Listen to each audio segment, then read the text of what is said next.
নমস্কার, আমি ঋষিকেশ দেবগুপ্ত অফিসিয়ালে আপনাদেরকে স্বাগত। এই মুহূর্তে পশ্চিমবঙ্গের আকাশে বাতাসে রাজনৈতিক ময়দানে বা রাজনৈতিক অলিগলিতে যে প্রশ্নগুলো ভেসে বেড়াচ্ছে তার মধ্যে অন্যতম একটি প্রশ্ন হলো পশ্চিমবঙ্গ থেকে কয়জন কেন্দ্রে মন্ত্রিত্ব পেতে পারে।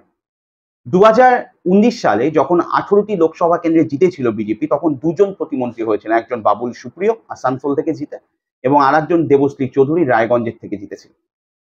বাবুল সুপ্রিয় এর আগে 2014তেও যখন আসানসোল থেকে জেতে তখন সেও প্রতিমন্ত্রী ছিল এবং এস আলুওয়ালিয়া দার্জিলিং থেকে জিতেছিল, সেও প্রতিমন্ত্রী ছিল। এখন বাবুল সুপ্রিয় তৃণমূলে রয়েছে, পূর্ণমন্ত্রী হয়েছেন এবং দেবশ্রী চৌধুরী দক্ষিণ কলকাতায় মালা রায়ের কাছে হেরে গেছে। 2021-এ যখন আবার কেন্দ্রীয় মন্ত্রিসভায় রদবদল হলো তখন পশ্চিমবঙ্গ থেকে 4জন মন্ত্রিসভায় জায়গা পেয়েছিলেন। তার মধ্যে একজন আলিপুরের জন বার্লা ছিলেন, কোচবিহার থেকে ছিলেন নিশীথ প্রামাণিক এবং বনগাঁ থেকে ছিলেন শান্তনু ঠাকুর, আর বাঁকুড়া থেকে সুভাষ সরকার। এই মুহূর্তের যদি পরিস্থিতি দেখা যায় তাহলে জন বার্লা এবার টিকিট পাননি, তার জায়গায় মনোজ টিগ্গা দাঁড়িয়েছিলেন। তারপর যদি আপনি দেখেন তাহলে নিশীথ প্রামাণিক জগদীশ চন্দ্র বসুনিয়ার কাছে হেরে গেছে, সুভাষ সরকার বাঁকুড়াতে হেরে গেছে, শান্তনু ঠাকুর বনগাঁ থেকে জিতেছে। তার মানে এই মুহূর্তে একজন রয়েছে, বাকি 3টে আসন ফাঁকা রয়েছে। কিন্তু পরিবেশ পরিস্থিতিও আর 2019-এর মতো নেই। 2024 সালে এককভাবে আর সংখ্যাগরিষ্ঠতা বিজেপি পায়নি, তাই শরিক দলগুলোর দিকে তাকিয়ে থাকতে হয়েছে। এবার এই শরিক দলগুলোর মধ্যে সব থেকে বড় যে দুই শরিক, এক হচ্ছে জেডিইউ আর একটা টিডিপি, তারা দুজনই অনেকগুলো মন্ত্রিত্বের দাবি এবং প্রতিমন্ত্রিত্বের দাবি করে রেখেছেন। যখন নীতিশ কুমার আগে ঢুকেছিল ইন্ডিয়া জোট থেকে এনডিএ জোটে, তখন তাদের মধ্যে কথা হয়েছিল যে 3টে পূর্ণমন্ত্রী এবং 2টো প্রতিমন্ত্রী। অবস্থা বুঝে এখন কোপ মেরেছে এবং দর আরো বাড়িয়েছে নীতিশ কুমার। সে বলেছে যে এখন আমার 4টে পূর্ণমন্ত্রী লাগবে এবং 1টি প্রতিমন্ত্রী লাগবে। আপনি যদি টিডিপির কথা বলেন তাহলে তারা কি বলেছে, তারা বলেছে 3টে পূর্ণমন্ত্রী লাগবে এবং 2টো প্রতিমন্ত্রী লাগবে, তার সাথে স্পিকারও তাদের লাগবে।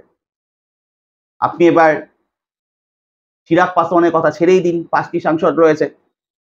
আপনি শিন্ডের শিবসেনার কথা ছেড়েই দিন, তাদের 7টি সাংসদ রয়েছে। তারাও তাদের মতো শান দেবে তাদের অস্ত্রে, তারাও ঝোপ বুঝে কোপ মারবে। নরেন্দ্র মোদী বা বিজেপির এখন এমন একটা অবস্থা হয়েছে যে নীতিন গডকরি বা অমিত শাহকে মন্ত্রিত্বের কোথায় জায়গা দিবে এটা নিয়েও তাদের মধ্যে এখন খুব আলোচনা চলছে, মানে তাদের কপালে চিন্তার ভাঁজ। তার কারণ টিডিপি যেগুলো চেয়েছে তাদের মধ্যে জল সম্পদ রয়েছে, গ্রামীণ সম্পদ রয়েছে এবং তার সাথে হচ্ছে সড়ক এবং পরিবহন মন্ত্রক রয়েছে। আপনি যদি নীতিশ কুমারের দাবি রাখেন তাহলে এই 3টে তারাও চেয়ে বসে আছে। তাহলে কাকে কোনটা দেবে এটা নিয়ে নাজেহাল। তার সাথে কি আরো 4টে প্রতিমন্ত্রী বাংলার থেকে পেতে পারে আগের বারের মতো? দেখুন, পাবে কি পাবে না সেটা পরের ব্যাপার, কিন্তু তার থেকে বড় ব্যাপার দরকার প্রচন্ড নিজেদের রাজনৈতিক অস্তিত্ব টিকিয়ে রাখার জন্য। মনোজ টিগ্গা, সে আগে মাদারিহাটের বিধায়ক ছিল, বিধানসভার মুখ্য সচেতকদের মধ্যে একজন, এবং যে আদিবাসী ভোট বা চা বলয়ের ভোট এবারও বিজেপিকে ঢেলে দিয়েছে। জন বার্লার সময় যে 2 লক্ষর উপরে ভোটটা ছিল সেটা নেই। চা সুন্দরী প্রকল্প এবং তৃণমূলের ওখানকার ক্যাম্পেনিং অনেকটা ভোট কেটে দিয়েছে, সেটা 1 লাখেরও নিচে নেমে আসছে জয়ের ব্যবধান। তো সেক্ষেত্রে যদি নরেন্দ্র মোদীর যে ফ্যান বেস সবসময় জঙ্গলমহল এবং চা বলয়ে থেকে থাকে, সেটার সাথে যদি সংগঠনকে ধরে রাখতে হয় তাহলে মনোজ টিগ্গার থাকাটা ভীষণ জরুরি। এটা একটা বড় প্রশ্ন। আপনি যদি দেখেন নিশীথ প্রামাণিককে দেওয়া হয়েছিল রাজবংশী ভোটটাকে মাথায় রেখে। অলরেডি বিজেপিকে চিন্তায় পড়তে হয়েছে ওখানে কি হবে, তার কারণ অনন্ত মহারাজের সাথে আবার বসতে হবে। রাজবংশী ভোট অঙ্ক যা বলছে পুরোপুরি নিশীথ প্রামাণিক পায়নি। সেখান থেকে যদি রাজবংশী ভোটটাকে মাথায় রেখে এবার আবার প্রতিমন্ত্রিত্ব বা কোনো একটা মন্ত্রিত্ব দেওয়া হয় তাহলে জয়ন্ত রায় রয়েছে আর একজন, যে অলরেডি এ নিয়ে 2বার জিতেছে। তার নাম অনেক পরে ঘোষণা হয়েছিল, তারপর সে জিতেছে।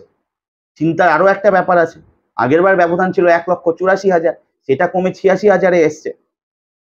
তো রাজবংশী ভোটটাকেও যদি খুশি রাখতে হয় তাহলে জয়ন্ত রায়ও দাবিদার, তার মধ্যে ডাক্তার মানুষ, 2টো জেলা পাশাপাশিই থাকে।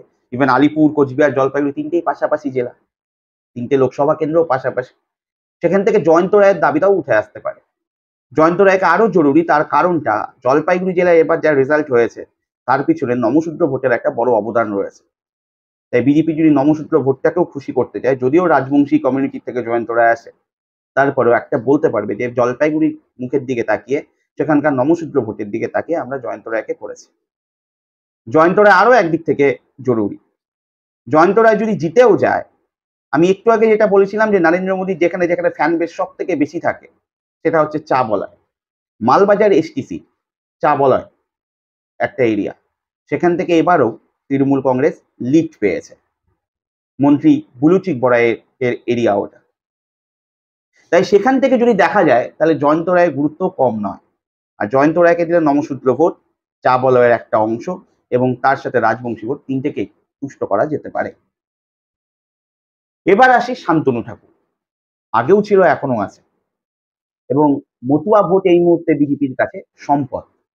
কেবলমাত্র সিএ খায় না মাথায় দেয়, কি পরিণতি হবে তার থেকেও বড় ব্যাপার ইমপ্লিমেন্টেশন করাই হয়েছে কেবলমাত্র এই ভোটটাকে মাথায় রেখে, এবং তার অবদানও তারা পেয়েছে, ঢেলে দিয়েছে মতুয়া সম্প্রদায় ভোট।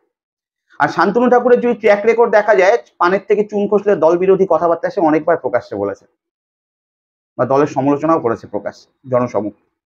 তো সেখান থেকে শান্তনু ঠাকুরকে সরানোর মতো জায়গা তো আমি কোনো দেখি না।